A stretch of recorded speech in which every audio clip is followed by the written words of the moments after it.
কুল্লু নাফসিন যায়িকাতুল মউতের যখন সময় চলে আসবে, ওই সময়টা কত হৃদয় বিদারক হবে। এতগুলা আপন মানুষের সামনে আমাদের চোখটা বন্ধ হয়ে যাবে ধীরে ধীরে। কারো কিচ্ছু করা থাকবে না, তাকাইয়ে থাকা ছাড়া কারো কোনো উপায় নেই। মৃত্যুর যন্ত্রণা যখন সামনে চলে আসবে না, হয়তো অনেকেই থাকবে সামনে, অনেকেই থাকবে, স্বামী থাকবে, স্ত্রী থাকবে, সন্তানরা থাকবে, মা বাবা থাকবে, অনেক পরিচিত মানুষরা থাকবে। এই এতগুলা মানুষের সামনেই আজরাইল কিন্তু আমাদের রুটা নিয়ে যাবে। সবাই তাকিয়ে থাকা ছাড়া আর কিছুই করতে পারবে না।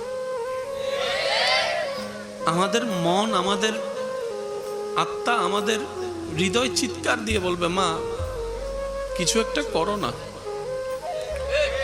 ওমা আমি না তোমার কলিজার টুকরা, আমার নিঃশ্বাস নিতে কষ্ট হচ্ছে মা, আমার কেমন জানি দম বন্ধ হয়ে আসছে, আমার কেমন জানি নিঃশ্বাস বন্ধ হয়ে আসছে, মা গো আমার কেমন জানি চোখটা বন্ধ বন্ধ হয়ে আসছে, আমার মন বলছে আমি তার বেশিক্ষণ দুনিয়াতে থাকবো না।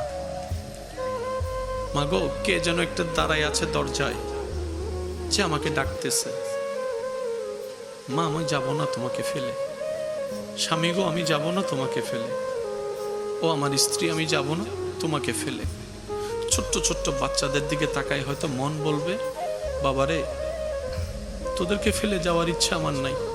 হয়তো চিৎকার করে করে তখন বারবার আল্লাহকে আমরা বলবো, আল্লাহ একটু বাঁচাই দাও, একটু রহম করো, একটু দয়া করো।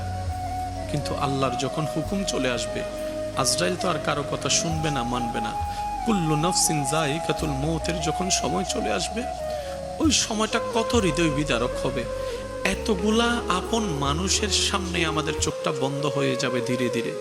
কিচ্ছু করার থাকবে না, কারো কিচ্ছু করার থাকবে না, তাকাইয়ে থাকা ছাড়া কারো কোনো উপায় নেই।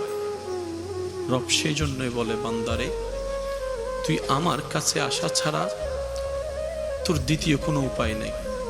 তুই এমন ভাবে আয় যেন আমার রহমত তোকে সাদরে বরণ করতে পারে। সুবহানাল্লাহ।